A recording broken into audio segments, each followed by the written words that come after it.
Honorable Président de l'Assemblée nationale. Silence, s'il vous plaît. Silence, s'il vous plaît.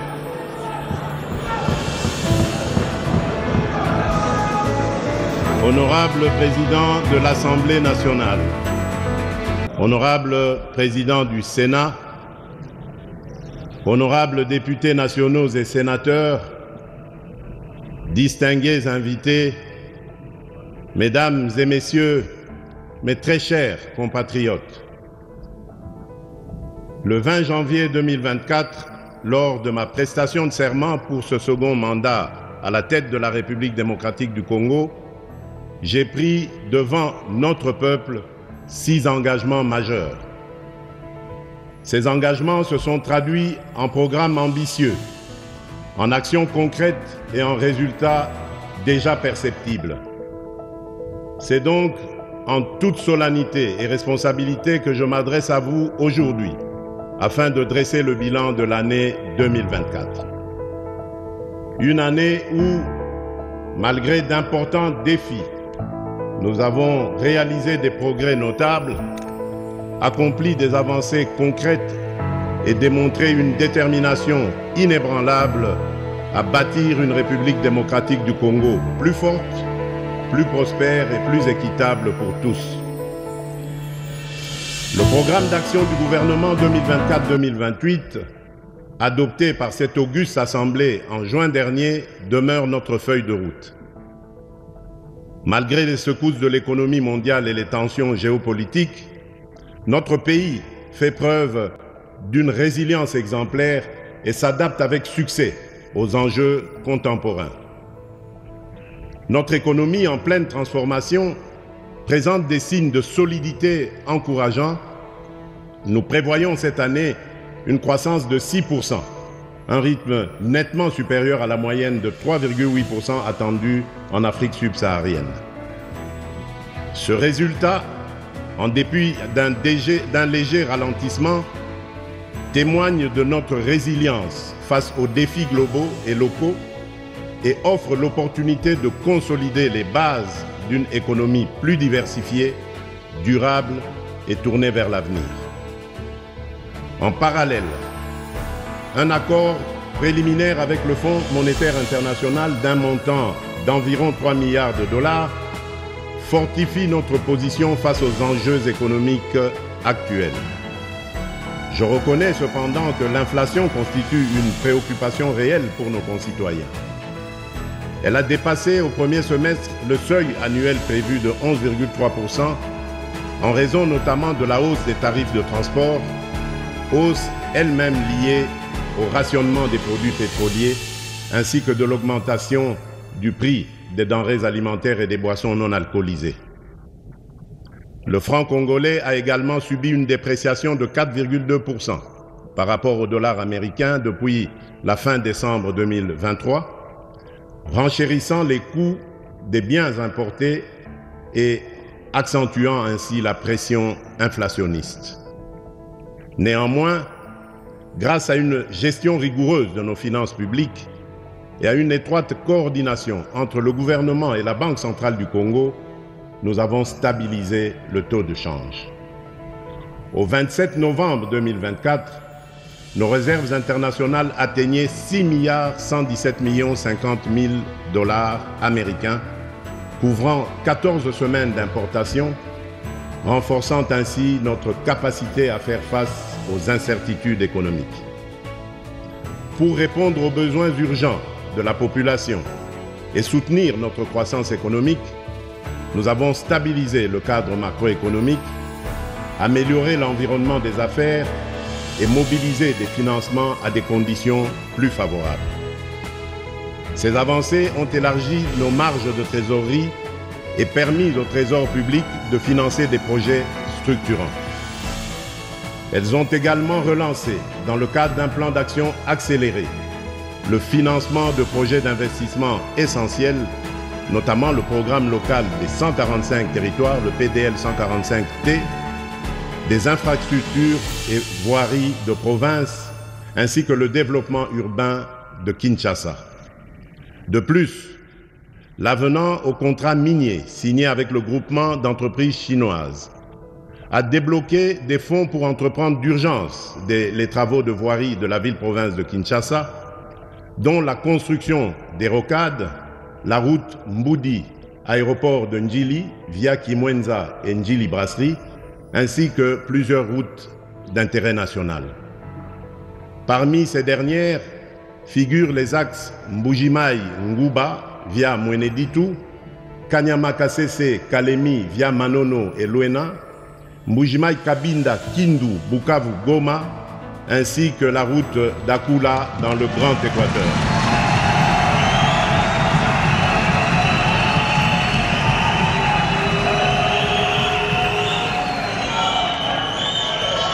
Cet avenant qui augure la deuxième phase du programme Minerai contre infrastructure permettra de doter notre pays des infrastructures routières de près de 7000 km reliant le nord et le sud, ainsi que l'est et l'ouest du pays, en passant par la grande région du centre. L'implémentation de ce programme dans les années à venir va contribuer à la promotion du marché intérieur, à la création d'emplois, à l'accélération du programme de développement à la base des 145 territoires, bref, à la diversification de notre économie nationale et au renforcement de sa résilience. Mes très chers compatriotes, il est vrai que la question de la vie chère s'invite aujourd'hui sur la table des décideurs que nous sommes. Je tiens cependant à rassurer la population. Dès la formation du gouvernement, après ma réélection, j'ai instruit la Première ministre de prendre des mesures urgentes pour protéger et renforcer le pouvoir d'achat des ménages. C'est dans cet élan que plusieurs mesures ont été prises, notamment la baisse des prix à la pompe, la stabilisation des prix des tarifs pétroliers et l'appurement des dettes des sociétés pétrolières. Concrètement, le jeudi 3 octobre 2024, dans la zone ouest, le litre d'essence est passé de 3 340 à 2 990,49 francs congolais.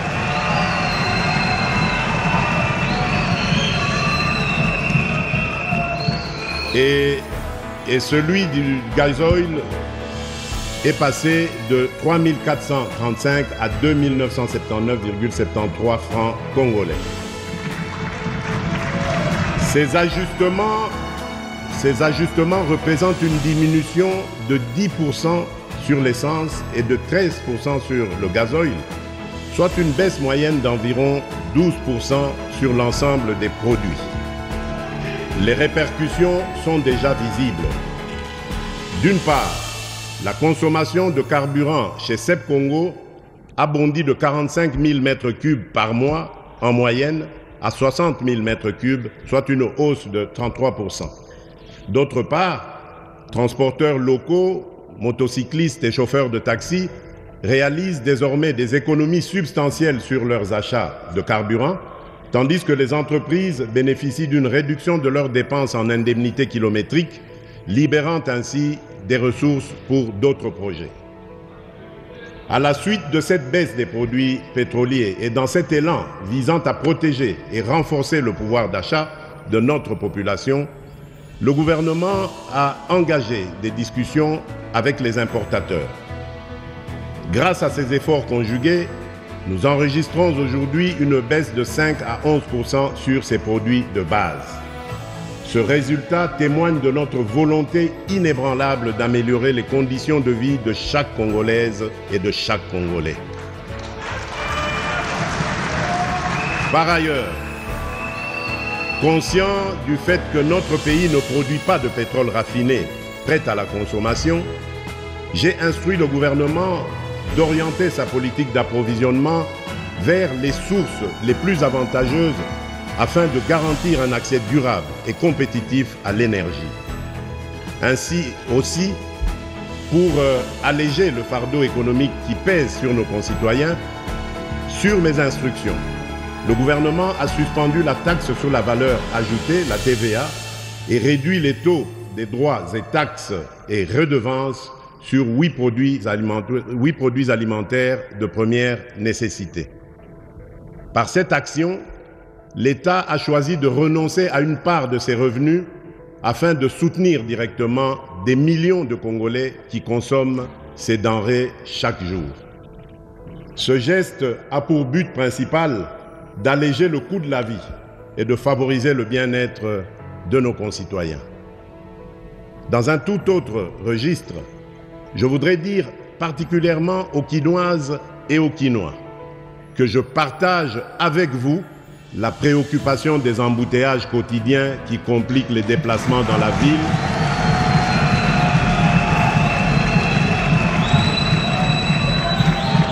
La préoccupation des embouteillages quotidiens qui compliquent les déplacements dans la ville et augmentent le coût de la vie pour nos concitoyens. J'ai instruit le gouvernement de procéder à une évaluation approfondie des mesures existantes et de proposer dans les jours à venir des améliorations ou ajustements significatifs pour remédier à cette situation. Honorable Président de l'Assemblée nationale, honorable Président du Sénat, honorables députés nationaux et sénateurs, distingués invités, Mesdames et Messieurs, mes très chers compatriotes, la République démocratique du Congo s'est dotée du plan national stratégique de développement, le PNSD 2024-2028, un cadre ambitieux pour concrétiser la vision de développement du pays à l'horizon 2050. Cette vision repose sur la valorisation des immenses potentiels de nos secteurs extractifs et agricoles, avec pour objectif de bâtir une économie diversifiée, inclusive et résiliente. Au cœur de cette transformation, le secteur agricole joue un rôle central. Garantir la souveraineté alimentaire, réduire la pauvreté, créer des emplois et renforcer la stabilité macroéconomique. L'agriculture devient ainsi le levier stratégique pour convertir nos richesses naturelles en prospérité durable, permettant enfin au sol de prendre sa revanche sur le sous-sol. Malgré des atouts exceptionnels, près de 80 millions d'hectares de terres arables, une diversité climatique remarquable et l'un des réseaux hydrographiques les plus denses au monde, notre pays peine à révéler pleinement son potentiel agricole. Cette sous-exploitation se traduit par des faibles rendements et une dépendance excessive aux importations alimentaires chiffrée à plus de 3 milliards de dollars américains par an. Les conflits armés dans le nord Kivu, le sud Kivu, l'Ituri, le Mai-Ndombe, le Kwilu et le Kwango, combinés à l'accès limité au financement, aux intrants agricoles et à des infrastructures insuffisantes, entravent profondément les chaînes d'approvisionnement et la production locale. Pour faire face à ces défis, le gouvernement, dans le cadre du programme d'action 2024-2028, a mis en œuvre, dès 2024, des initiatives concrètes visant à redynamiser le secteur agricole. Celles-ci ciblent les producteurs locaux, ménages, coopératives et entrepreneurs afin d'accroître la productivité et de consolider la production nationale. En s'appuyant sur ces efforts, notre nation entend réduire sa dépendance alimentaire, renforcer sa souveraineté économique et faire de l'agriculture le levier d'une croissance inclusive et durable en parfaite harmonie avec les aspirations de la vision 2050. Dans notre détermination de mettre progressivement et efficacement fin à l'insécurité alimentaire à laquelle se trouvent exposés nombreux de nos compatriotes, après l'investiture du gouvernement, des efforts importants ont été déployés pour relever ces défis aussi bien dans le secteur agricole que celui de la pêche et de l'élevage. S'agissant de l'agriculture, pour la saison en cours lancée par le gouvernement, il importe de retenir que des agriculteurs ont bénéficié entre autres de 350 tracteurs pour la mécanisation et d'1,5 million de lots de matériel aratoire, de 5 millions de tonnes de semences, de 37 millions de mètres linéaires de boutures de manioc, de 500 tonnes de fertilisants minéraux et de 70 séchoirs à énergie solaire pour maïs. Pour faciliter la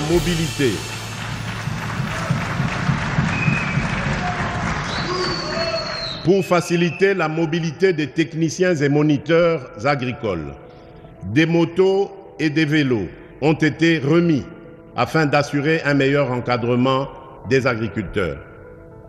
Des facilités à titre d'exonération ont été accordées à plus de 200 entreprises pour l'importation de matières agricoles.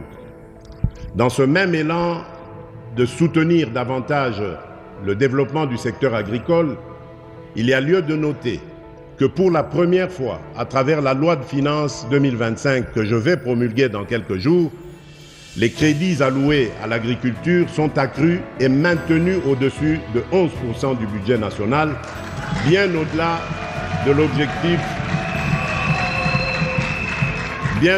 l'objectif fixé dans le cadre des accords de Maputo.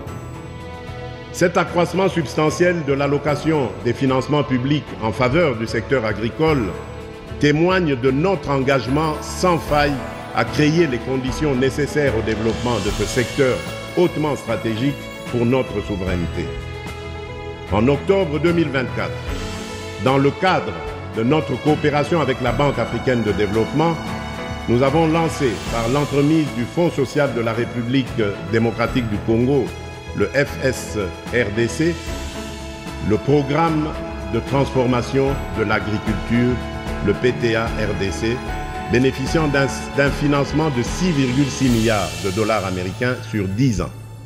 En outre, avec le soutien financier de la Banque mondiale, je salue la mise en place du Registre national des agriculteurs, l'opérationnalisation d'un système d'assurance agricole face aux risques récurrents, ainsi que l'appui offert à plus de 30 000 ménages agricoles en matière d'accès aux semences et aux équipements aratoires dans le cadre du Programme national de développement agricole, le PNDA.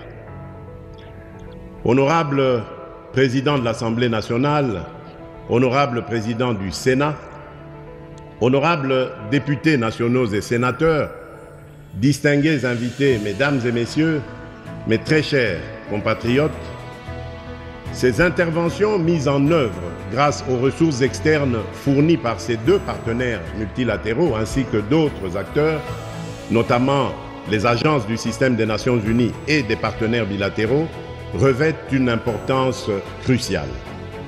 Elles répondent à la situation particulière de notre pays, en particulier dans les zones gravement affectées par les ravages des guerres et des conflits, ainsi que dans les provinces sévèrement touchées par l'insécurité alimentaire. Dans cette dynamique de redressement et de développement agricole, des initiatives concrètes et prometteuses sont en cours. Ces efforts s'appuient également sur des expériences réussies, telles que celles menées par le service national à Kanyamakasese, dans la province du Haut-Lomami, qui illustrent le potentiel d'une approche intégrée et collaborative pour renforcer la production agricole nationale. Lors de ma récente visite à Kanyamakasese, j'ai pu mesurer l'ampleur des progrès réalisés. Sur ce site, près de 5000 hectares de maïs ont été emblavés durant la campagne agricole en cours et seront récoltés dès le début de 2025. Avec un rendement prévu de 5 tonnes par hectare, c'est environ 25 000 tonnes de maïs qui s'ajouteront aux 2500 tonnes déjà entreposées. De plus, le cheptel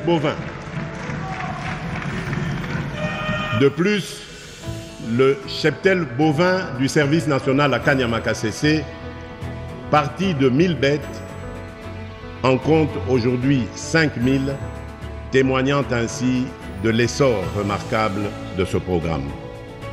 Cette expérience exemplaire mérite une attention particulière. La duplication de ce modèle dans d'autres provinces, en étroite collaboration avec les gouvernements provinciaux, constitue une piste d'action prometteuse. Elle repose sur la valorisation des talents de nos compatriotes, autrefois marginalisés, mais aujourd'hui transformés en véritables bâtisseurs de la nation.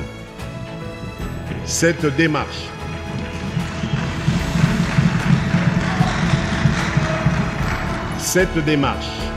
adaptée aux spécificités de chaque région, appelle à une mise en œuvre urgente pour maximiser son impact et répondre efficacement aux défis de notre agriculture.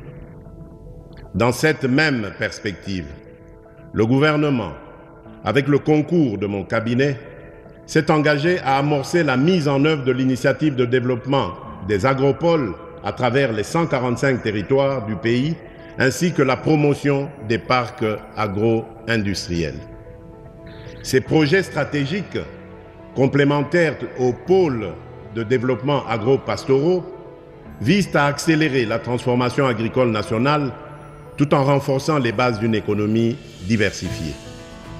Des travaux préliminaires, notamment la cartographie des sites et les préévaluations, ont déjà été réalisés. La prochaine étape consistera à finaliser les études de faisabilité technique qui sont sur le point d'être lancées. Par ailleurs, le partenariat public-privé sera mobilisé de manière active pour garantir la réussite de ces initiatives. En toute urgence, ces efforts doivent s'appuyer sur un cadre légal et des mesures d'accompagnement adaptées au secteur agricole afin de garantir leur mise en œuvre et leur pérennisation. Concrètement, il s'agit de la promulgation d'ici fin mai 2025 de la loi agricole et de la loi semencière, ainsi que de leurs mesures d'application, de l'établissement du cadastre agricole et des plans d'aménagement et d'affectation des terres, de l'opérationnalisation du Fonds national d'entretien des voies navigables et ferroviaires, de la mise en place d'une base de données unique recensant tous les acteurs du secteur agricole, du renforcement de la coordination grâce à une cohérence accrue entre les projets et programmes agricoles et une synergie renforcée avec les secteurs connexes pour plus d'efficacité et d'efficience. Ainsi, je consacre l'année 2025 au parachèvement de ces réformes afin que la gouvernance agricole permette enfin à ce secteur de libérer pleinement son potentiel. L'autosuffisance alimentaire ne doit plus être un simple slogan, mais devenir une réalité. Nous en avons les moyens.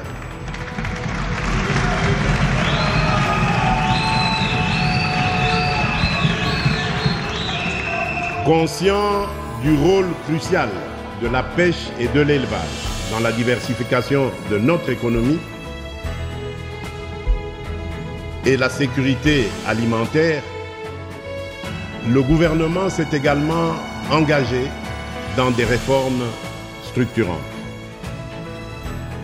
Pour surmonter les obstacles qui freinent l'augmentation de la production animale et halieutique, le ministère de la Pêche et de l'Élevage a distribué intrants et équipements à des milliers de pêcheurs artisanaux, notamment dans les provinces de la Chopo, du Tanganyika et de Kinshasa, renforçant ainsi leur capacité productive.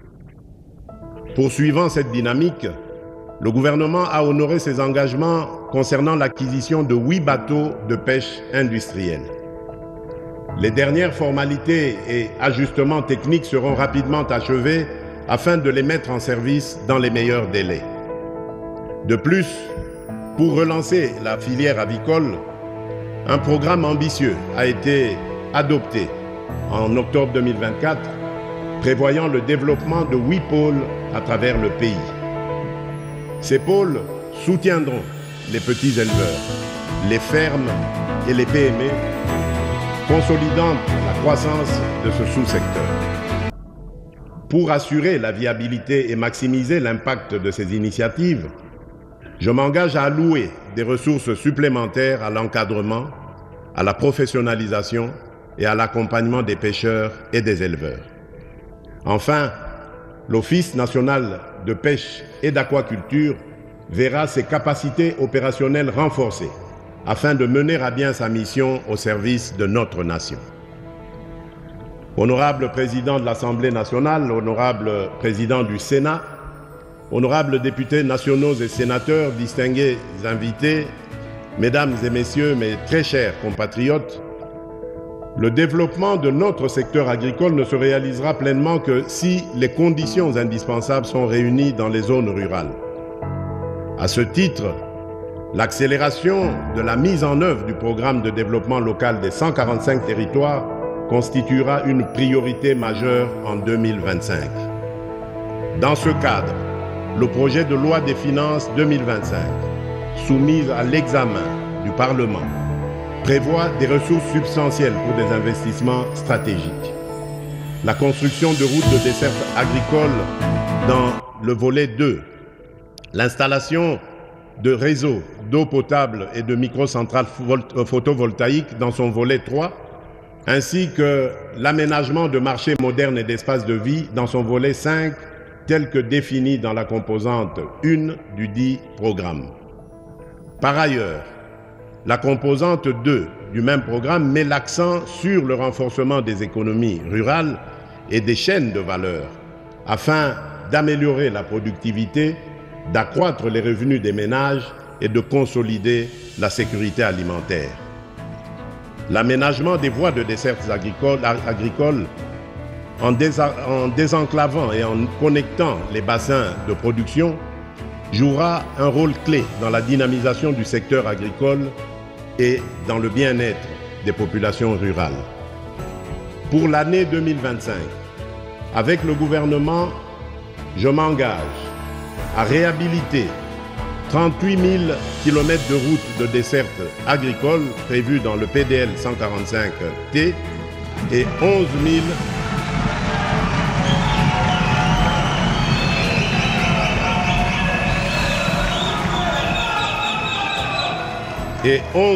423 km de routes prioritaires supplémentaires en un an en déployant des brigades routières dans chaque province pour un entretien régulier.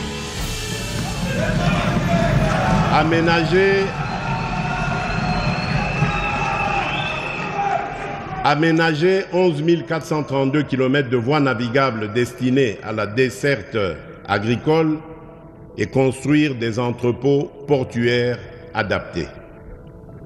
Honorable président de l'Assemblée nationale, honorable président du Sénat, honorables députés nationaux et sénateurs, distingués invités, mesdames et messieurs, mes très chers compatriotes, un pays qui investit est un pays qui croit en son avenir.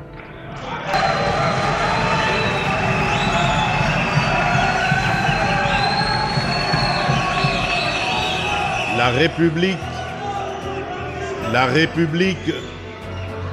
République démocratique du Congo s'inscrit pleinement dans cette dynamique. Je tiens à souligner l'importance de nos projets structurants qui, pas à pas, façonnent notre destin. Ils transforment nos ambitions en réalisations concrètes et insufflent espoir et confiance à chaque Congolaise et à chaque Congolais. Dans la zone économique spéciale de Maluku, une nouvelle usine de fabrication de carreaux et de faïence a ouvert ses portes. Saphir Ceramics DRC SA, puisque c'est d'elle qu'il s'agit, bâti grâce à un premier investissement de 40 millions de dollars, crée plus de 1000 emplois directs et des milliers d'emplois indirects tout en dynamisant l'économie locale. Désormais, nous produisons chaque jour 50 000 mètres carrés de carreaux de qualité à prix compétitif, mettant fin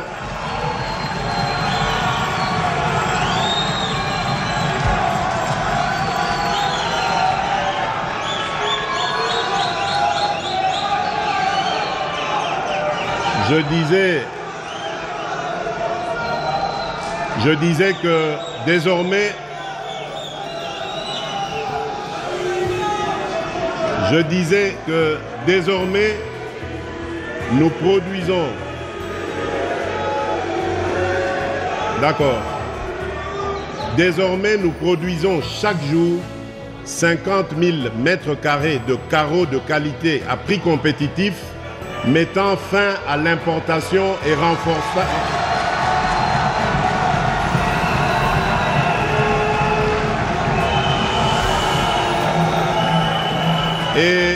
Et renforçant ainsi la fierté de consommer congolais.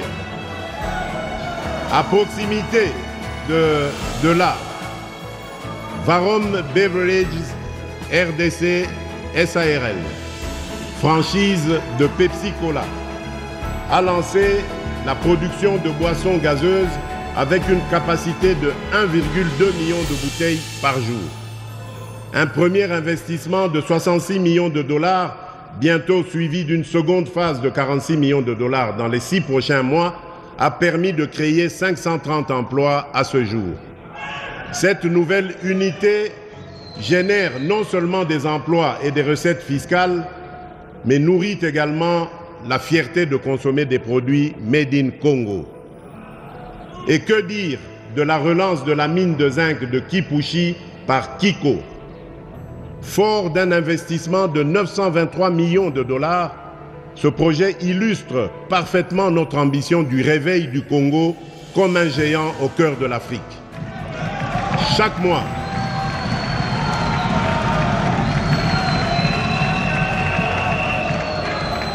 chaque mois, 45 000 tonnes de concentré de zinc sont produites, soit 540 000 tonnes par an, faisant de Kipushi la plus grande mine de zinc d'Afrique et l'une des plus modernes du monde. Plus de 900 emplois directs ont déjà été créés, avec une masse salariale annuelle avoisinant 48 millions de dollars, et des projets de transformation locale du zinc sont en cours, ajoutant encore plus de valeur et d'opportunités. Ce ne sont là que quelques exemples de projets qui fleurissent aux 4 coins du pays.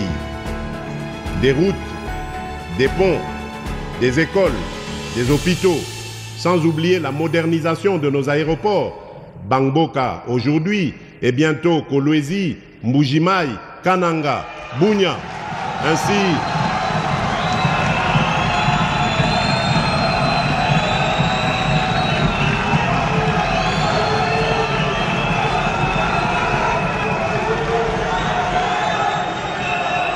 je disais des routes, des ponts, des écoles, des hôpitaux, sans oublier la modernisation de nos aéroports, Bangboka aujourd'hui et bientôt Kolwezi, Mbujimai, Kananga, Bunia, ainsi que le balisage et l'électrification de l'aéroport de Kalemi. La République démocratique du Congo est un immense chantier, un pays en mouvement qui se construit un avenir radieux. Mesdames et messieurs, ce n'est que le début.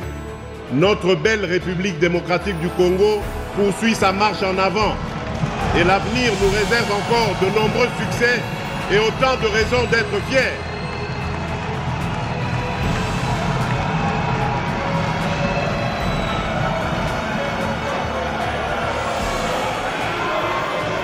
Par ailleurs, la redynamisation de nos entreprises du portefeuille est un impératif pour renforcer leur compétitivité et leur performance. C'est dans ce cadre que nous avons cette année adopté un programme de relance incluant la création d'Air Congo en partenariat avec Ethiopian Airlines, dans laquelle l'État congolais détient 51% des parts, ainsi que la reprise des activités de Congo Airways. En outre, la tenue des États généraux en cours permettra d'adopter des recommandations claires définissant la trajectoire pour relancer l'ensemble de nos entreprises étatiques. Honorable Président de l'Assemblée nationale, Honorable Président du Sénat, honorables députés nationaux et sénateurs, distingués invités, mesdames et messieurs, mes très chers compatriotes, la transformation et la diversification socio-économique de notre pays reposent sur le développement d'infrastructures stratégiques dans des secteurs clés tels que les routes, les chemins de fer, le numérique et l'énergie. Dès le début de mon premier mandat, j'ai pris l'engagement de faire du numérique congolais un levier d'intégration et de bonne gouvernance, de croissance économique et de progrès social. Pour réduire la fracture numérique, principalement causée par un déficit d'investissement, nous avons mis en place des incitatifs financiers destinés à attirer davantage d'investisseurs dans le déploiement de la fibre optique. Par ailleurs, nous avons doté nos institutions d'un réseau propriétaire, garantissant une administration publique plus moderne et transparente. De plus, nous avons décidé d'intégrer systématiquement la pose de la fibre optique dans tous les projets de construction et de réhabilitation des routes à travers le pays. À l'horizon 2030, cette initiative permettra à la République démocratique du Congo de se doter de réseaux à large bande interconnectant les grandes régions de notre pays. S'agissant de l'énergie, notre croissance économique durable exige un accès fiable, abordable et pérenne à cette ressource. Elle demeure le moteur de la transformation des matières premières, le socle de l'innovation technologique et un facteur clé de la compétitivité de nos entreprises. En 2024, nous avons franchi d'importantes étapes dans ce domaine. Parmi ces réalisations, nous retenons l'achèvement des travaux de réhabilitation du groupe G25 de la centrale hydroélectrique Dinga 2, qui devrait produire 1,2 million de mégawattheures supplémentaires, la poursuite de la mise en œuvre du plan directeur 2024-2028 de la SNEL SA, avec la réhabilitation de la ligne en courant continu Inga-Kolwezi, des stations de conversion et des parcs de production. À terme, la capacité de transit passera de 600 MW à 800 MW d'ici début 2025 et à 1105 MW d'ici 2028. La poursuite des travaux et d'extension de la centrale hydroélectrique de la Lungoudi par l'ajout d'un second module de 4 MW qui permettra d'augmenter la capacité de production de 2 MW à 6 MW d'ici octobre 2026, améliorant ainsi l'alimentation en électricité de la ville de Chikapa et l'accès à l'eau potable pour ses habitants.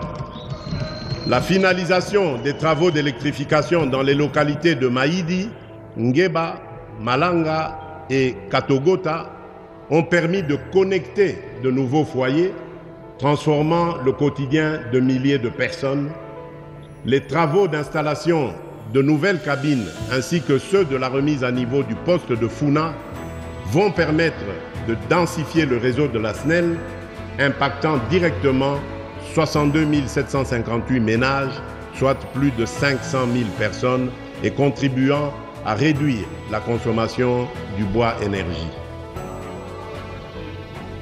Le programme de densification des réseaux électriques du secteur privé au nord et sud Kivu, malgré un contexte sécuritaire difficile dans les agglomérations de Butembo, Beni, Lubero, Rutshuru, Nyiragongo et Goma, a permis d'alimenter 26 000 ménages et petites et moyennes entreprises, soit environ 210 000 personnes. Le démarrage des travaux de réhabilitation sur les groupes G23, G24 et G26 de la centrale Dinga 2 permettra à terme de produire 2 millions de mégawattheures supplémentaires pour soutenir la demande croissante et améliorer la desserte, la mise en charge des lignes de transport et réseaux de distribution de la centrale de Tubi-Tubidi et la centrale de Mouvo pour l'électrification des villes, des agglomérations de Boya, Miabi, Katende, Lusanga, Kabea-Kamwanga et amélioration de la desserte dans la ville de Mbuji-Mayi, la mise en œuvre de 50 projets d'électrification rurale avec Anser, avec un budget à hauteur de 89 millions de dollars. Ces projets permettront de connecter plus de 47 400 ménages et d'alimenter des activités à usage productif d'énergie ainsi que d'autres activités économiques. 9 projets de construction de centrales solaires sont en cours d'exécution à Bongandanga, Bassankusu, la périphérie de Mbuji-Mayi, la périphérie de Kananga, Uvira, Luebo, Chilenge, Katanda et Mweka. La fin des travaux est prévue pour cette fin d'année 2024. Une capacité de 13,7 MW crête va bénéficier à 205 500 ménages. 26 projets de construction de centrales solaires enregistrent des taux d'exécution appréciables et pourront être potentiellement livrés au premier et deuxième trimestre 2025. Ces projets sont localisés dans les territoires respectifs de Lusambo, de Ngandajika, de Lodja, de Lubao, de Kabea-Kamwanga, de Mweneditu, de Kabare, de Bulungu, de Kasongolunda, de Dibaya, de Kapanga, de Inongo, de Miabi, de Tchela, de Buta, de Walungu, la périphérie de Kinshasa, Masisi, Banalia, Kabinda, Luiza, Demba, Bondo, Walikale, Bosobolo et Idiofa.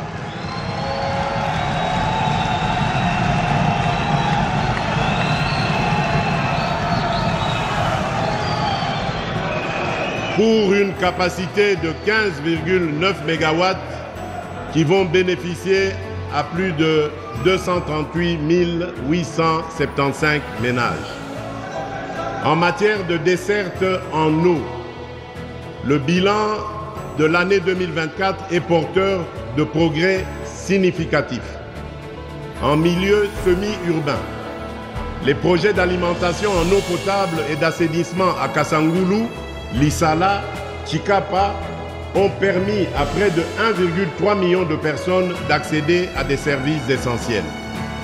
En milieu urbain, à Kinshasa, Lubumbashi et Matadi, les efforts déployés ont offert l'accès à l'eau potable à plus de 3,1 millions de personnes.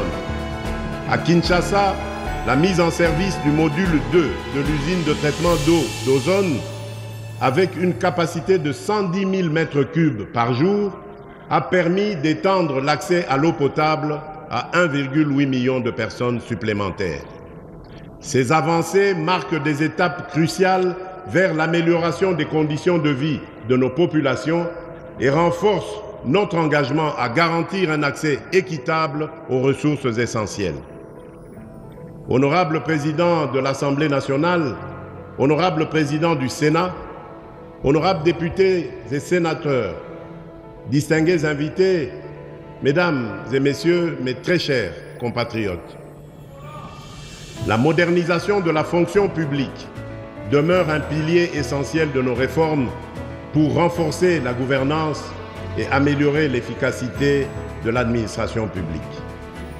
C'est un enjeu crucial pour répondre aux attentes de nos citoyens et accompagner les priorités nationales.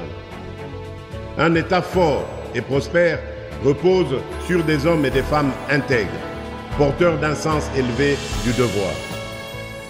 La qualité de ses ressources humaines est le socle de son efficacité, car c'est à travers elle que l'État agit, inspire le respect et se rend utile. Je tiens à exprimer ma satisfaction pour les avancées réalisées depuis le début de mon premier mandat dans le domaine de l'administration et de la fonction publique. Parmi les progrès significatifs, je citerai l'identification biométrique des fonctionnaires, qui a permis pour la première fois dans l'histoire de notre pays de publier des annuaires alphabétiques et numériques des agents des services centraux et des divisions urbaines de Kinshasa. Cette initiative qui s'étendra à toutes les catégories socio-professionnelles vise une meilleure maîtrise des effectifs et de la masse salariale, tout en éliminant les doublons, les agents fictifs et les abus qui saignent nos finances publiques depuis des décennies. La rationalisation des services publics, avec la fixation progressive de cadres et structures organiques pour supprimer les chevauchements et les conflits d'attribution, optimisant ainsi leur fonctionnement, la fluidification des départs à la retraite, soutenue par un nouveau système de sécurité sociale attractif et efficace. Plus de 10 900 départs à la retraite ont été enregistrés durant le premier quinquennat, avec une programmation d'au moins 10 000 départs annuels. Cette démarche apporte dignité et reconnaissance aux anciens serviteurs de l'État. L'alignement des fonctionnaires non mécanisés, grâce auquel plus de 171 000 agents, parfois en service depuis plusieurs décennies, ont été intégrés au système de paie.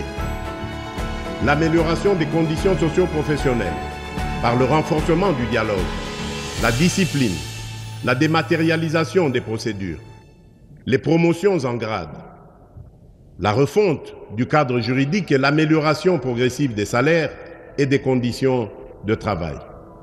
Ces réformes traduisent notre engagement à bâtir une administration structurée, capable d'offrir des services publics de qualité.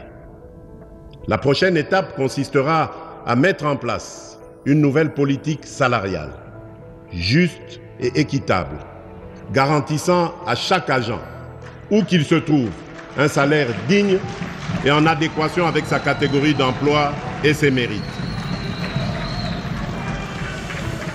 Aucune discrimination, aucune inégalité manifeste ne devra subsister. Honorable Président de l'Assemblée nationale, Honorable Président du Sénat, honorables députés nationaux et sénateurs, distingués invités, mesdames et messieurs, mes très chers compatriotes. Depuis le lancement officiel de la couverture santé universelle, le 5 septembre 2023, avec un premier paquet de soins consacré à la gratuité de la prise en charge des femmes enceintes et des nouveau-nés, le gouvernement a poursuivi sa mise en œuvre en 2024. À l'aide de fonds propres et du soutien de partenaires, près de 57 millions de dollars ont été alloués pour démarrer ce programme à Kinshasa et dans le Congo central. Grâce à un financement supplémentaire de 73 millions de dollars obtenus via la restructuration du programme multisectoriel de nutrition et de santé, appuyé par la Banque mondiale, le programme a été étendu à 11 autres provinces, couvrant désormais une grande partie du pays. La revue de la première année de gratuité des accouchements révèle des résultats très encourageants. Plus de 1,3 million de femmes ont bénéficié de ces services dans 4 300 établissements de soins, tandis que 1155 structures ont été équipées et 454 000 enfants malnutris ont été pris en charge. Ces efforts ont entraîné une baisse de la mortalité néonatale et une augmentation de l'espérance de vie des Congolais. À ce jour, la gratuité des accouchements est effective dans 13 provinces, avec une extension prévue à l'ensemble des provinces en 2025. Parallèlement, des mesures sont en cours pour assurer la prise en charge des soins de santé des agents publics et de leurs familles avant fin 2025. En outre, le gouvernement a entrepris la digitalisation du système de santé avec le déploiement des kits informatiques dans plus de 300 établissements ainsi que la mise en place du registre social RSU pour identifier les personnes économiquement vulnérables. Ce projet, en phase pilote, a déjà enregistré 413 341 personnes, soit 78 739 ménages dans 6 provinces, avec une cible supplémentaire de 31 500 ménages vulnérables dans la commune de Limete à Kinshasa.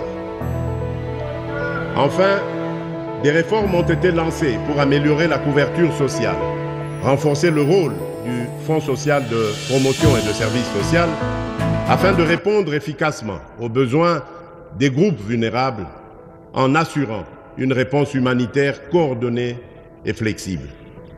En dehors du pilier prestation des soins, nous avons mis l'accent sur le pilier construction, réhabilitation et rénovation de nos centres de santé et hôpitaux afin d'y accueillir dignement nos populations. À titre illustratif, nous avons construit l'hôpital général de Kinshasa, désormais appelé le Centre hospitalier universitaire Renaissance de Kinshasa, d'une capacité totale de plus de 2500 lits, faisant de cet établissement l'un des plus grands hôpitaux d'Afrique centrale, ainsi que la modernisation de celui de la Mouya à Mbujimaï, avec 10 bâtiments nouvellement construits. Dans le volet réhabilitation, nous avons rénové et modernisé l'hôpital Jason Sendoué de Lubumbashi, entre autres.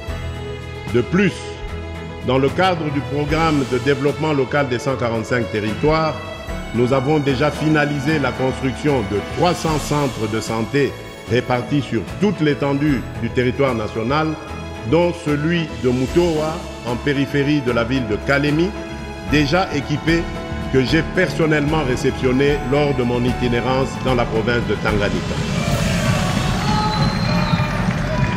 Honorables députés nationaux et sénateurs, Mesdames et Messieurs, dans le cadre des efforts visant à garantir un accès équitable aux soins, une attention particulière est accordée aux personnes vivant avec handicap afin d'assurer leur inclusion et leur droit à des services de santé adaptés et de qualité. Le soutien à cette catégorie de la population constitue un engagement majeur du gouvernement. Cette année, des réformes légales et réglementaires ont été mises en œuvre pour promouvoir leurs droits, notamment avec la création d'un secrétariat général leur dédié. Cela a permis le recrutement de 2000 agents, dont 60% sont des personnes vivant avec handicap ou issus de groupes vulnérables. Par ailleurs, le Fonds national d'appui à l'autonomisation et à l'accessibilité des personnes vivantes avec handicap a été opérationnalisé. Ce fonds finance des projets visant à renforcer leur autonomie et à lutter contre la pauvreté sur l'ensemble du territoire national. En complément, le gouvernement a débuté l'application d'une des résolutions des États généraux de l'enseignement supérieur et universitaire consistant à réduire les frais académiques pour les étudiants en situation de handicap. Concernant le pilier ressources humaines, au cours de cette année, le gouvernement a poursuivi les efforts en vue de la mécanisation et l'alignement du personnel de santé.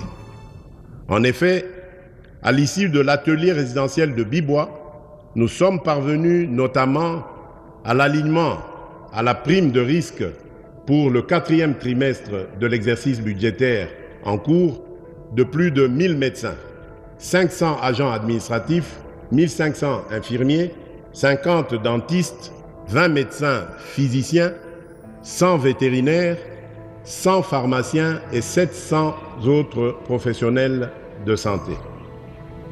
Le réajustement salarial de 5157 agents promus en grade, le paiement du second palier de 35% des indemnités de transport et de logement aux médecins, la poursuite des promotions en grade pour tous les agents de santé éligibles, garantissant ainsi une reconnaissance de leur mérite, la régularisation des situations administratives des personnes concernées en vue d'une meilleure gestion.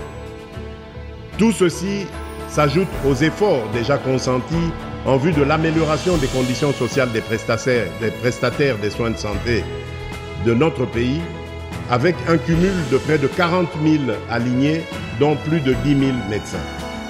Il convient de noter également que depuis mon accession au pouvoir, le respect de nos engagements, notamment en termes de paiement des fonds de contrepartie des vaccins de routine pour les enfants de moins de 5 ans, se situant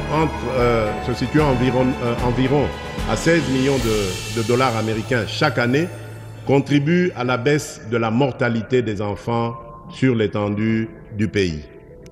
En termes de perspectives dans le secteur de la santé, en lien avec l'atteinte des objectifs de développement durable, la priorité sera accordée à l'extension de la gratuité de la maternité et la prise en charge du nouveau-né sur l'ensemble des 26 provinces. Il en sera de même pour le démarrage du paquet de soins de base qui concernera les policiers, les militaires et les fonctionnaires ainsi que leurs dépendants pour, à terme, couvrir l'ensemble de la population. Le gouvernement s'engage également à doter chaque province d'un hôpital de référence afin de mettre un terme aux déserts médicaux.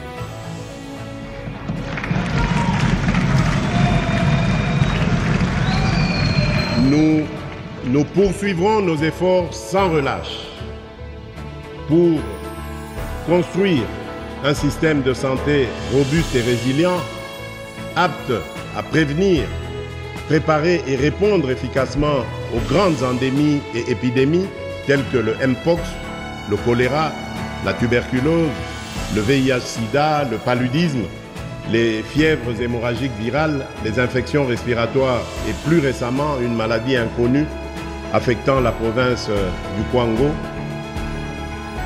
Nous nous engageons aussi à investir dans la production locale de médicaments, de vaccins et d'autres intrants de santé afin de mieux gérer les crises récurrentes, réduire notre dépendance aux importations massives et créer, ce faisant, plusieurs milliers d'emplois pour notre jeunesse.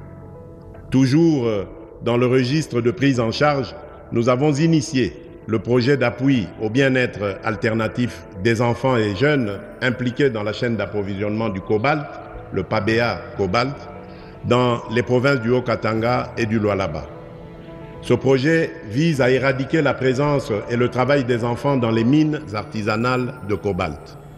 À ce jour, 13 587 enfants ont été réinsérés socialement sur les 16 845 identifiés en février 2022 dans les sites miniers artisanaux, soit un taux de réinsertion de plus de 80%. Honorable Président de l'Assemblée nationale, Honorable Président du Sénat, Honorables députés nationaux et sénateurs, distingués invités, Mesdames et Messieurs, mes très chers compatriotes, au-delà des préoccupations liées à la santé, la préservation de l'environnement s'impose comme une priorité stratégique indispensable à la qualité de vie des populations et à la pérennité des ressources naturelles. Les forêts, la biodiversité, les ressources minérales et hydriques figurent parmi les principaux atouts naturels de notre pays, conférant ainsi à la République démocratique du Congo un positionnement économique et géopolitique unique face aux crises environnementales mondiales. La gestion durable de ces ressources, en réponse aux engagements internationaux, représente un impératif pour assurer le bien-être des populations actuelles et des générations futures. La nécessité de convertir ce potentiel en richesse réelle appelle à des efforts accrus et à l'abandon d'une vision limitée aux seules potentialités. Dans cette optique, des réformes significatives ont été engagées, notamment l'organisation des États généraux des forêts, dont les conclusions serviront de base à l'élaboration d'une politique forestière nationale et à l'actualisation du Code forestier. Parallèlement, un processus d'élaboration d'un plan stratégique pour la gestion durable des tourbières a été lancé, visant à protéger cette ressource naturelle tout en générant des bénéfices pour le pays. En outre, le projet de création d'une aire protégée communautaire de plus d'un demi-million de kilomètres carrés, dénommé Couloir vert Kivu-Kinshasa, marque un engagement supplémentaire en faveur de la conservation. Destinée à devenir la plus vaste aire protégée au monde, ce couloir vert contribue aux objectifs internationaux tels que l'initiative 30x30 et le défi de Bonn. Ce couloir vise à préserver et à restaurer les forêts tropicales humides, les tourbières, et d'autres écosystèmes cruciaux, tout en favorisant l'agriculture de conservation, indispensable à la résilience climatique et au développement durable. Tout en saluant les différentes initiatives en cours, j'appelle le gouvernement à accélérer la mise en œuvre des réformes engagées en vue de doter notre pays des meilleurs instruments juridiques, institutionnels, politiques ainsi que des normes environnementales indispensables à la gestion responsable de nos écosystèmes. Honorables députés nationaux et sénateurs, mesdames et messieurs, lors de la COP29 sur le climat tenue à Bakou en Azerbaïdjan, les pays développés ont pris l'engagement de mobiliser annuellement d'ici 2035 300 milliards de dollars américains pour financer des initiatives climatiques dans les pays en développement. Pour permettre aux pays de tirer pleinement parti de ces financements, des réformes structurelles s'avèrent indispensables. L'amélioration de la capacité d'absorption des financements climatiques passe notamment par une évaluation et une actualisation rapide de la contribution déterminée au niveau national, la CDN, afin de mieux identifier les besoins en adaptation au changement climatique et de diversifier les sources de financement disponibles. La mobilisation effective du secteur privé constitue également une priorité stratégique incontournable. À cet effet, la République démocratique du Congo est appelée à initier des réformes visant à mettre en place des mécanismes stratégiques et juridiques pour la gestion des risques climatiques et le verdissement du système financier congolais. Ces efforts incluent la traçabilité budgétaire des financements climatiques ainsi qu'une participation active à la structuration et à la régulation du marché du carbone qui devient une nécessité absolue. Par ailleurs, le renforcement du cadre de coordination et d'orientation de l'aide au développement ainsi que de la finance climatique figure parmi les priorités majeures du gouvernement pour l'année 2025. Ces initiatives visent à aligner les ambitions climatiques du pays avec les opportunités de financement international, tout en assurant une gestion durable et transparente des ressources mobilisées dans la continuité des efforts pour préserver l'environnement et garantir un développement durable. La gestion des déchets émerge comme un enjeu central nécessitant des actions concrètes pour réduire leur impact sur les écosystèmes et améliorer les conditions de vie des populations. Ainsi, depuis le mois d'août dernier, nous avons lancé le programme de gestion des déchets d'équipements électriques, électroniques et pneumatiques, le DEEP, pour financer les opérations d'assainissement à travers le pays, grâce à la perception de l'éco-contribution auprès de tous les importateurs de ces types d'équipements vers notre pays. La réussite de ces multiples efforts ne pourra être possible que dans une perspective de collaboration interinstitutionnelle avec le renforcement du partenariat public-privé. Ceci nous permettra d'assurer la valorisation à grande échelle de ces déchets et de créer ainsi un modèle d'économie circulaire dans notre pays. Dans cette optique, le gouvernement a décidé d'accorder des facilités fiscales et parafiscales à certaines sociétés qui opèrent dans le secteur des déchets plastiques à Kinshasa. Parallèlement aux défis environnementaux, l'éducation nationale reste un pilier fondamental pour le développement socio-économique, en formant les générations futures et en renforçant les capacités humaines nécessaires à la transformation du pays. Honorables députés nationaux et sénateurs, mesdames et messieurs, comme vous le savez, j'avais fait de la gratuité de l'enseignement primaire une des principales priorités de mon premier mandat. Au cours des dernières années, nous avons réalisé des avancées significatives. La prise en charge à ce jour par le Trésor public de 279 145 enseignants nouvelles unités aussi bien au niveau maternel, primaire que secondaire, ainsi que le personnel des bureaux gestionnaires, témoignent à suffisance notre détermination à améliorer notre système éducatif. C'est à ce même titre que le gouvernement a organisé au mois d'août dernier des assises de la commission paritaire gouvernement-banc syndical de l'éducation nationale et nouvelle citoyenneté à Bibois afin d'assurer l'assainissement du fichier paie et l'identification des enseignants non payés dans le but de déterminer l'enveloppe salariale devant être projetée au cours de l'année 2024-2025.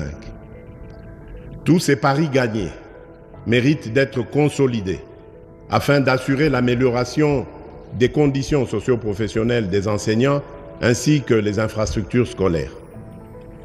Dans le cadre des efforts visant à renforcer le système éducatif, le gouvernement a intensifié son engagement en faveur de la science et de l'innovation, donnant un nouvel élan au développement national à la suite du conclave du génie scientifique congolais. Parmi les actions majeures entreprises cette année figurent l'organisation et l'institutionnalisation du Forum du génie scientifique congolais, destiné à promouvoir l'excellence scientifique et l'innovation, l'opérationnalisation du Fonds national de la recherche scientifique et de l'innovation technologique visant à soutenir les projets de recherche et les initiatives innovantes, la création de l'incubateur de génie scientifique congolais, chargé d'accompagner les chercheurs, inventeurs et innovateurs dans la maturation de leurs résultats de recherche, le lancement des travaux de construction du premier centre public de radiothérapie et de radiopharmacie en partenariat avec l'Agence internationale de l'énergie atomique. Ces initiatives marquent une étape décisive dans la valorisation du potentiel scientifique et technologique de la RDC au service du développement durable. Honorable Président de l'Assemblée nationale, honorable Président du Sénat, honorables députés nationaux et sénateurs, distingués invités, mesdames et messieurs, mes très chers compatriotes, malgré les progrès réalisés dans plusieurs domaines, la question sécuritaire demeure un défi majeur. Notre pays reste confronté à des rébellions persistantes, dont l'agression de l'armée rwandaise et des terroristes du M23 qui entravent la stabilité nationale, le développement et l'amélioration des conditions de vie de nos concitoyens. Ces ennemis de la République continuent d'occuper une partie des territoires de Rutshuru, Masisi, Nyiragongo et Lubero, provoquant un afflux massif de déplacés internes. Aujourd'hui, près de 7 millions de Congolais vivent loin de leur foyer, faisant de notre pays l'un des pays les plus touchés au monde par ce drame humanitaire. Je tiens à réaffirmer que nos efforts pour leur porter assistance et protection ne faibliront pas. Grâce à la détermination de nos forces armées et au soutien de la communauté de développement de l'Afrique australe, la SADC, nous avons repoussé les agresseurs et leurs supplétifs qui comptaient sur une victoire facile et immédiate.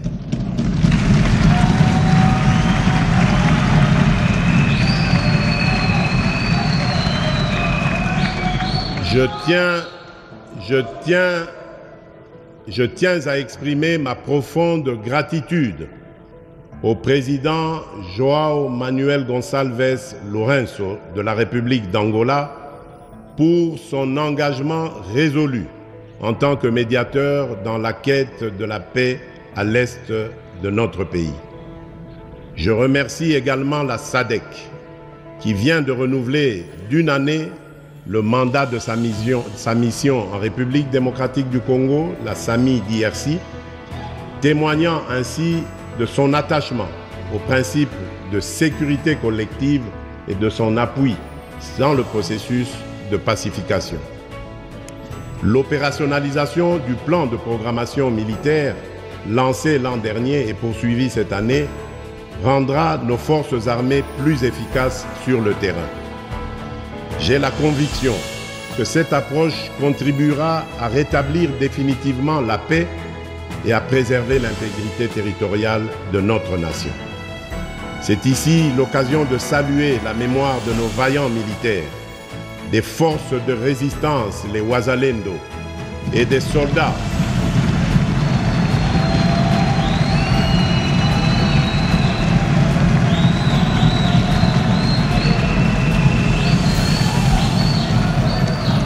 C'est ici l'occasion de saluer la mémoire de nos vaillants militaires, des forces de résistance, les Wazalendo, et des soldats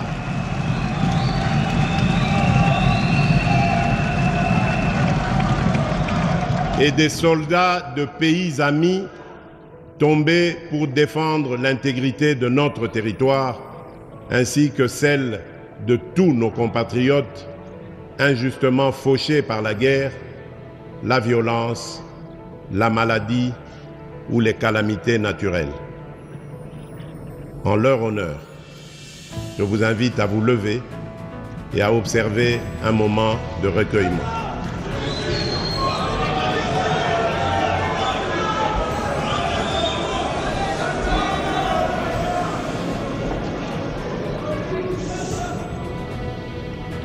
Merci.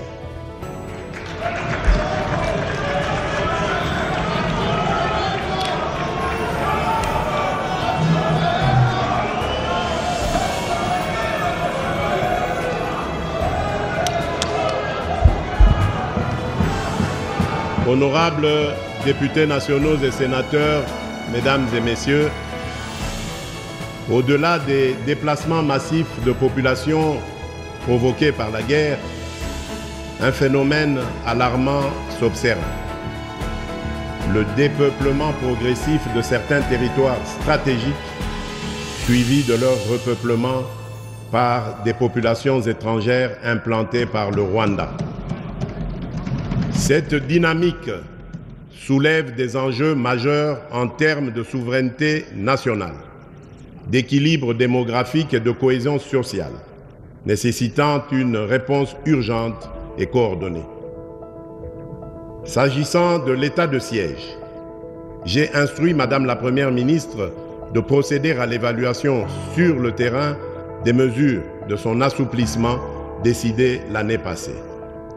Des décisions appropriées seront prises au regard des recommandations issues de la dernière mission interinstitutionnelle effectuée dans les provinces du Nord Kivu et de l'Ituri, du dispositif transitoire et graduel de l'état de siège. En ce qui concerne le banditisme urbain, particulièrement le phénomène Kuluna, je suis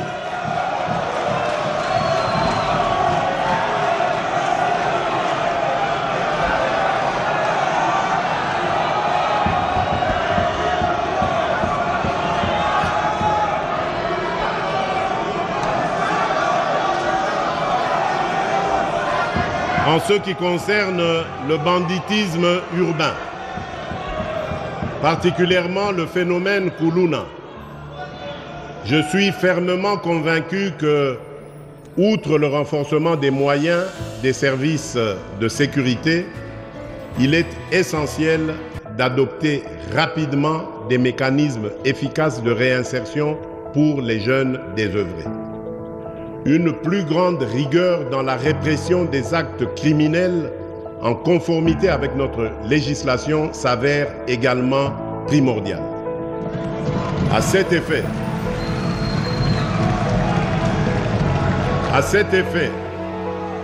le gouvernement a lancé le processus de dotation en matériel roulant à la police nationale et aux administrations et aux administrateurs de territoire pour leur itinérance. Aussi, dans le cadre de la participation directe des citoyens à la gouvernance sécuritaire, il a été mis en place des comités locaux et provinciaux de sécurité. Ce processus a déjà permis l'élaboration pour la ville de Kinshasa des plans locaux de sécurité dans les communes de Kisenso, Matete, Bumbu, Lingwala, Ngaba, alors que ceux des communes de Makala, Kimbanseke, Ndjili, Selembao, Massina sont en cours d'élaboration.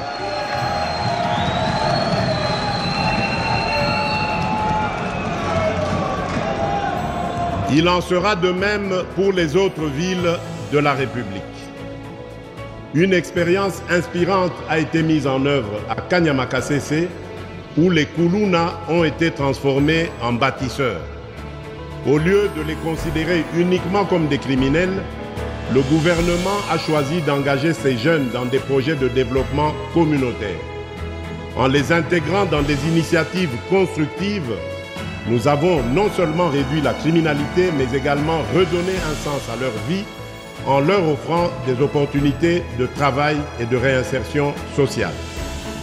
Toutefois, l'État restera intraitable face à ceux qui tourneront le dos aux opportunités de réinsertion sociale offertes. Face à eux, la loi s'appliquera dans toute sa rigueur. Honorables députés nationaux et sénateurs, honorables députés nationaux et sénateurs,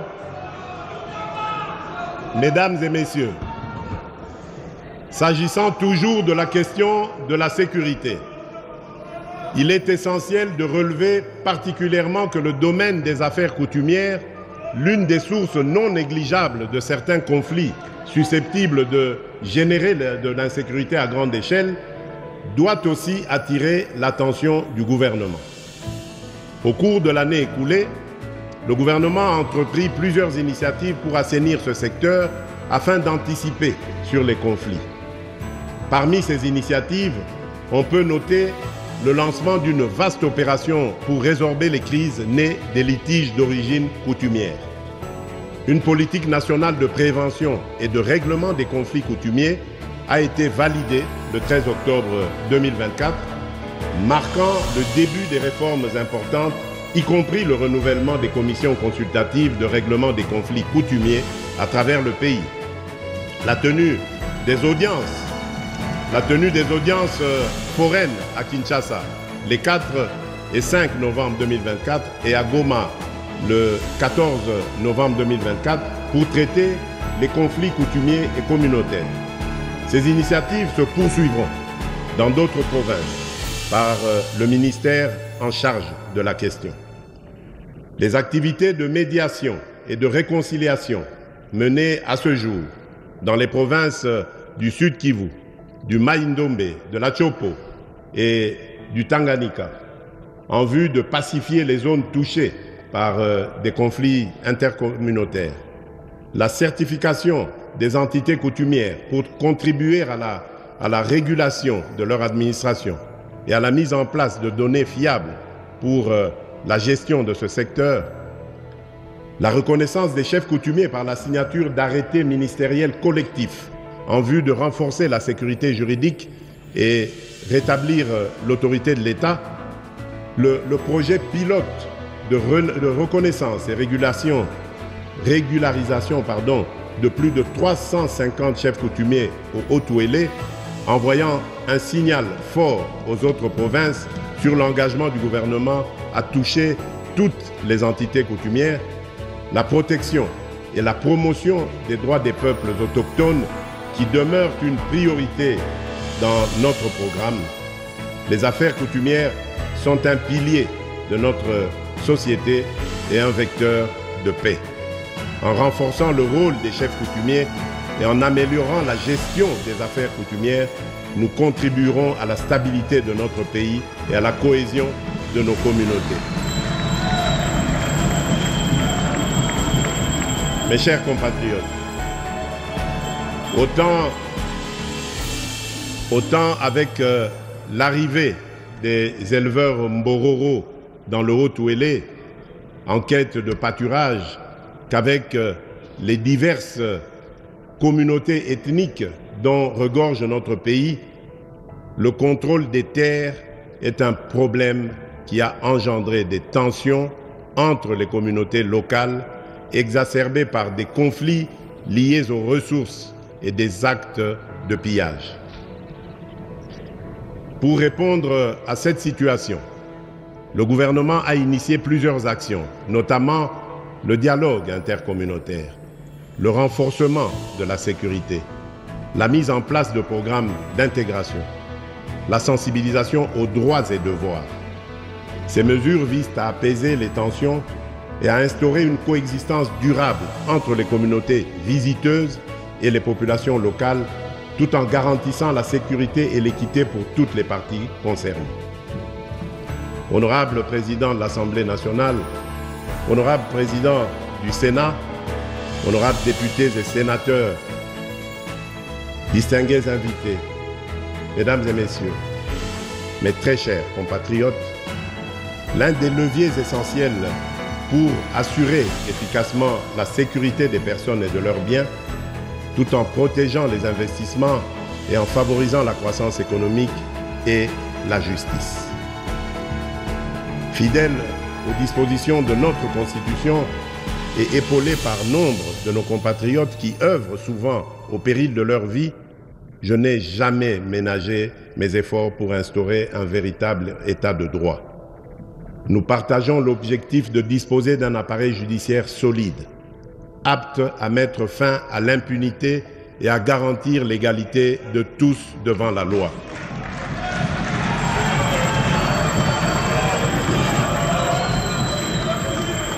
Conscient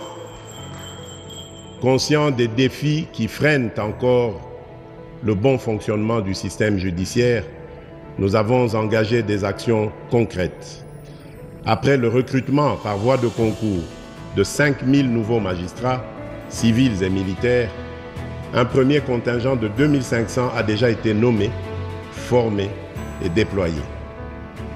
Un processus est déjà entamé pour la prochaine vague.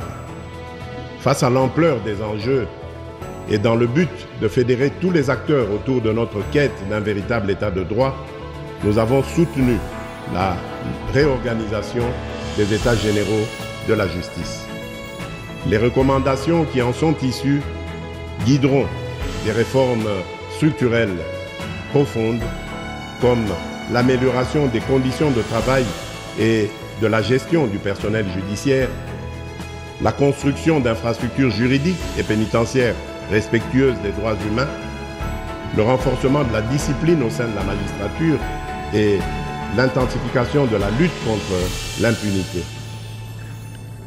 Honorable Président de l'Assemblée nationale, Honorable Président du Sénat, honorables députés nationaux et sénateurs, distingués invités, Mesdames et Messieurs, mes très chers compatriotes, face aux défis sécuritaires persistants, la diplomatie joue un rôle crucial en mobilisant le soutien international, en renforçant les partenariats régionaux et en plaidant pour des solutions durables aux crises qui affectent le pays. Elle devient un levier indispensable pour appuyer les efforts nationaux et promouvoir la paix et la stabilité dans la région. Cette année, la République démocratique du Congo s'est affirmée sur la scène internationale en tant qu'acteur incontournable, résolu à défendre ses intérêts et à promouvoir des partenariats durables au service de notre développement. L'année 2024 a été marquée par des avancées diplomatiques majeures pour la direction du président Félix Tshisekedi, excusez mon humilité,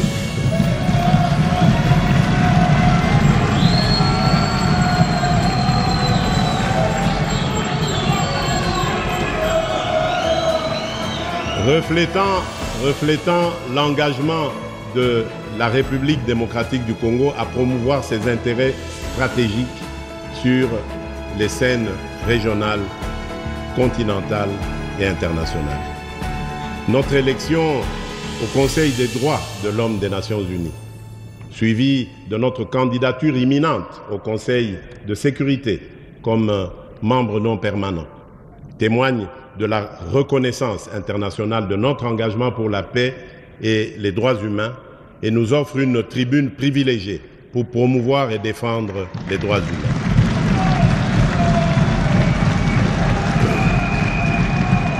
La présentation officielle de notre candidature à un siège non permanent au Conseil de sécurité de l'ONU témoigne de notre détermination à assumer davantage de responsabilités au sein de la gouvernance mondiale.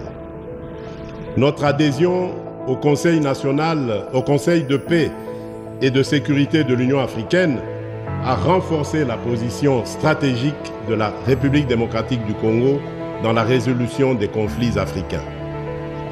En ce qui concerne la MONUSCO, l'adoption d'un plan progressif de retrait priorisant le Sud Kivu, le Tanganyika et l'Ituri marque une nouvelle étape pour une sécurité nationale pleinement assurée. Au Tchad, la médiation conduite par notre pays a favorisé un processus électoral inclusif et le retour des opposants politiques, consolidant ainsi notre rôle de catalyseur de paix en Afrique.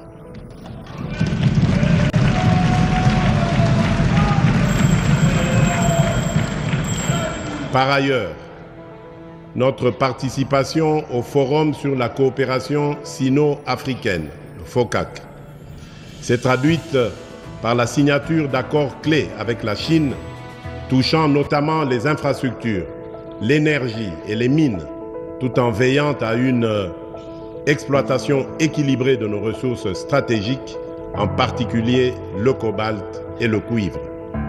Enfin, la conclusion d'un protocole d'accord multilatéral pour le développement du corridor de Lobito, reliant la République démocratique du Congo, l'Angola et la Zambie, ouvrira de nouvelles perspectives de connectivité régionale et stimulera nos échanges économiques.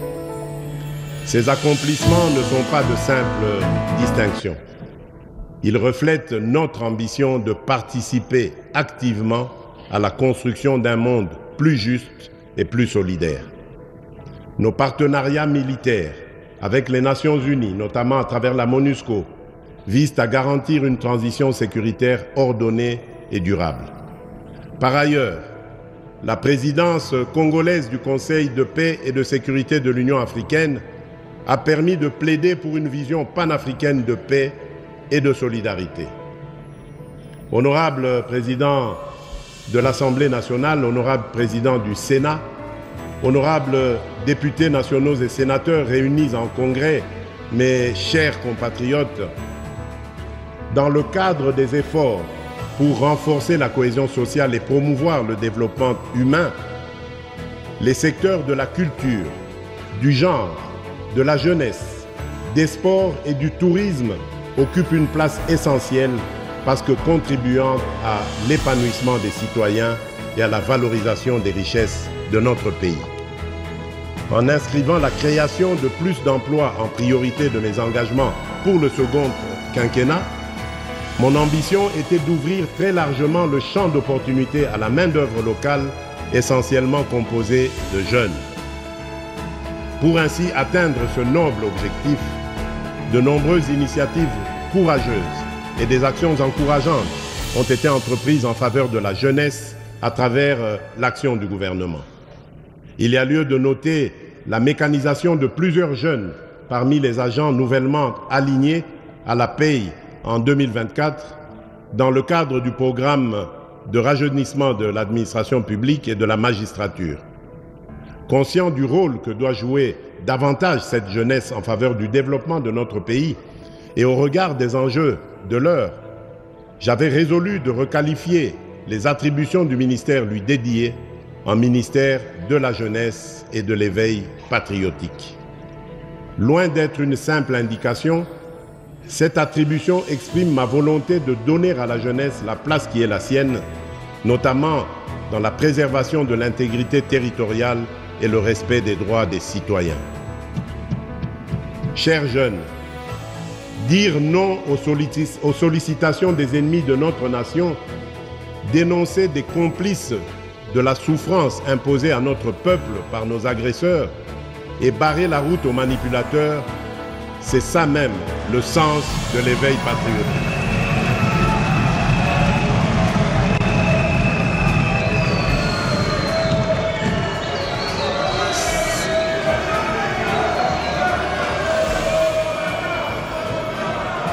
Chers jeunes, Chers jeunes, dire non aux sollicitations des ennemis de notre nation, dénoncer les complices de la souffrance imposée à notre peuple par nos agresseurs et barrer la route aux manipulateurs, c'est ça même le sens de l'éveil patriotique. Cette année est aussi celle qui nous a servi, au-delà des contraintes, à accentuer notre engagement pour l'éducation des jeunes à travers le sport. Ainsi, pour activer le réveil du sport congolais, plusieurs disciplines ont reçu le soutien du gouvernement central et de la population en général, donnant une énergie supplémentaire aux athlètes qui composent nos équipes nationales et nos clubs. Comment ne pas évoquer les exploits sportifs de nos équipes nationales, de nos clubs, de nos compatriotes porte-étendards du pays sur l'échiquier national et international qui se sont distingués, autant par leur réussite collective que leur performance individuelle, faisant briller les couleurs de notre drapeau national. En obtenant des instances internationales, l'organisation à Kinshasa de plusieurs compétitions régionales, comme la 26e édition du championnat d'Afrique des Nations de handball senior dames, nous avons obtenu l'inscription de notre pays sur la liste des nations africaines aux grandes ambitions sportives. Pour assumer ces ambitions, nous avons poursuivi cette année les travaux de construction et de réhabilitation des infrastructures sportives dans quelques provinces du pays. L'inauguration prochaine du Centre culturel et artistique des pays d'Afrique centrale à Kinshasa, grâce à notre coopération avec la Chine, positionne le pays comme un hub régional de la créativité. Un espace dédié à l'expression, à la formation, à l'innovation et aux échanges entre créateurs de tous les pays de la sous-région et du continent dans son ensemble, ainsi que ceux de la diaspora.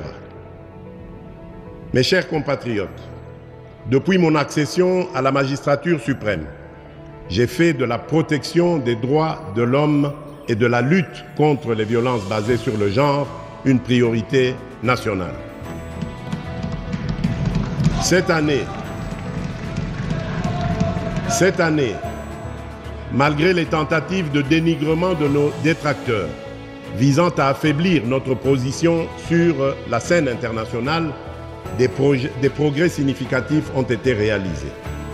Parmi les avancées concrètes figure l'installation de centres intégrés offrant des services multisectoriels pour une prise en charge holistique des victimes dans plusieurs provinces, l'actualisation de la base de données pour mieux documenter et traiter les cas d'abus, ainsi que la poursuite de la campagne Tolérance zéro contre les violences sexuelles et l'impunité.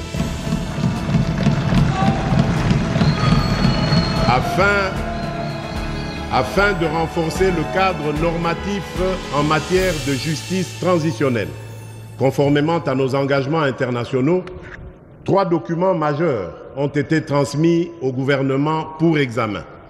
Il s'agit de l'avant-projet de loi portant principes fondamentaux relatifs à la justice transitionnelle en République démocratique du Congo, de l'avant-projet de loi organique modifiant et complétant la loi organique numéro 13/011B du 11 avril 2013 relative à l'organisation, au fonctionnement et aux compétences des juridictions de l'ordre judiciaire.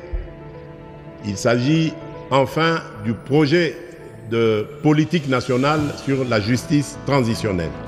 Ces actions traduisent notre détermination à bâtir une société où les droits de chacun sont protégés et respectés.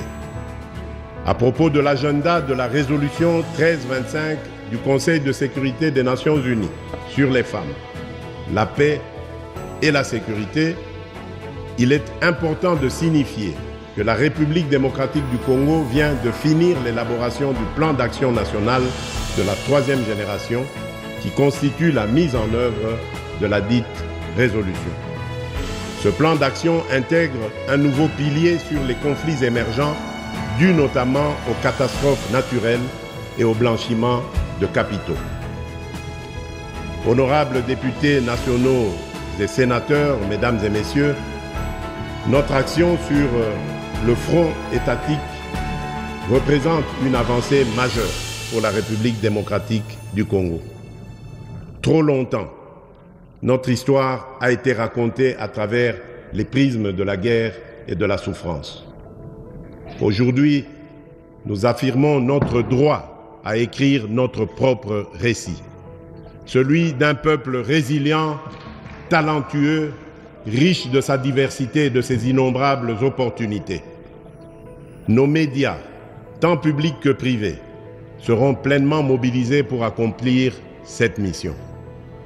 Le processus de modernisation entamé par la radio-télévision nationale congolaise et l'Agence congolaise de presse se poursuivra et s'étendra à toutes les 26 provinces de notre pays. Par ailleurs, avec le réseau national de télécommunications par satellite, le RENATRESAT, nous finaliserons la transition vers la télévision numérique terrestre, ouvrant ainsi une nouvelle ère de diffusion moderne et accessible à tous. Nous devons continuer à investir dans notre jeunesse, en lui enseignant les fondamentaux qui façonnent notre nation, le patriotisme, la richesse de notre patrimoine culturel et la conscience de nos potentialités. Ce sont ces jeunes,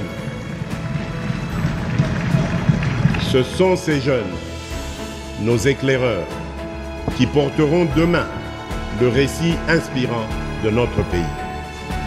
Par ailleurs, face à la menace croissante des fake news, nous poursuivrons la mise en œuvre des réformes du secteur des médias et de la communication, conformément à l'agenda établi lors des États généraux de la communication et des médias.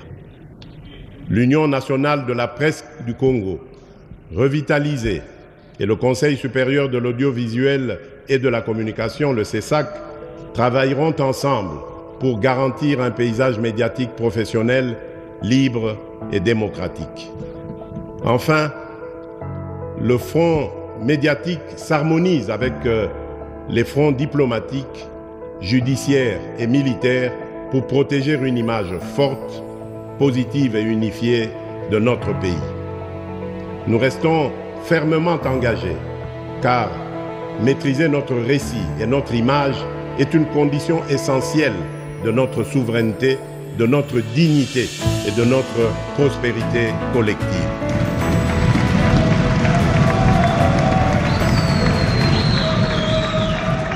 Honorable Président de l'Assemblée nationale, honorable Président du Sénat, honorables députés nationaux et sénateurs réunis en congrès, mes chers compatriotes, pour terminer ce discours sur l'état de notre nation, je dois rappeler que cette première année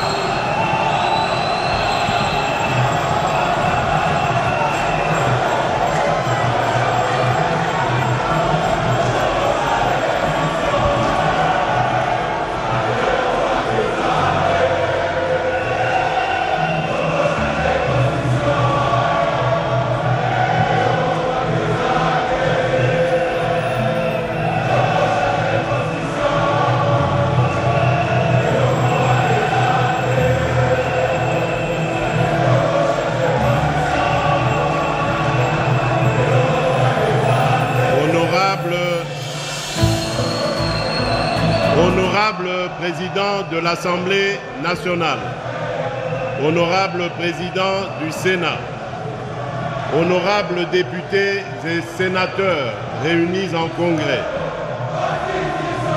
Mesdames et Messieurs, distingués invités, mes très chers compatriotes,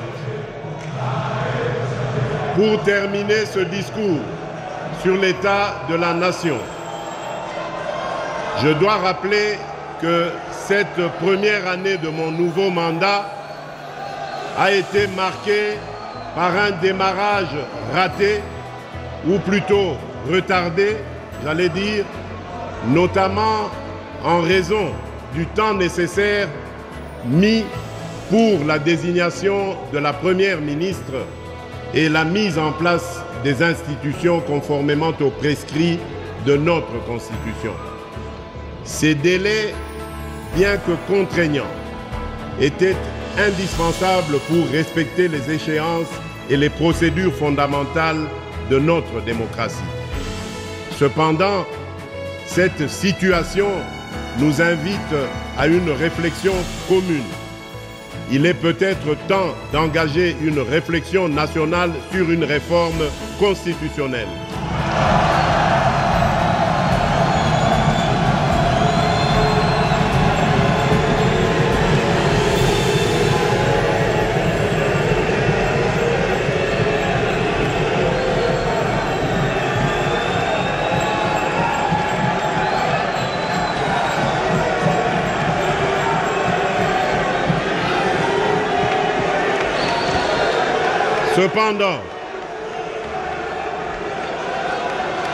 Cependant, cette situation nous invite à une réflexion commune. S'il vous plaît, silence s'il vous plaît. Cependant, cette situation nous invite à une réflexion commune. Il est peut-être temps d'engager une réflexion nationale sur une réforme constitutionnelle afin d'éliminer les failles qui ralentissent le fonctionnement de notre appareil étatique. Cette démarche consiste uniquement à lancer une initiative visant à inviter nos compatriotes à une réflexion sincère pour bâtir un cadre institutionnel plus adapté aux réalités et aux aspirations de notre peuple.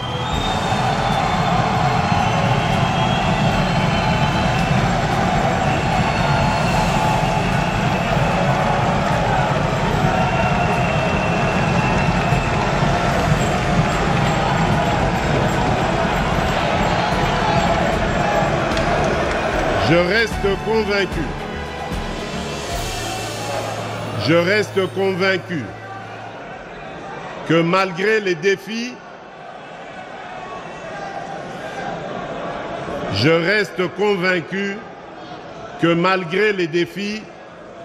unis, nous pouvons transformer nos potentialités en richesses réelles, nos faiblesses en force et notre diversité en un facteur de cohésion. À tous, je voudrais redire, tout est possible à celui qui rêve, ose et n'abandonne pas.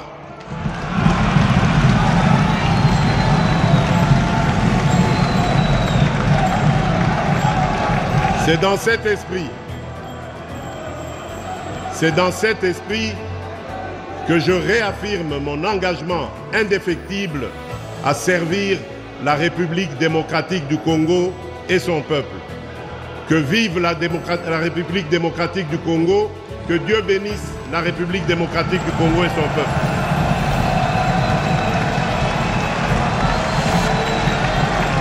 Voilà, très chers téléspectateurs, un discours magistral.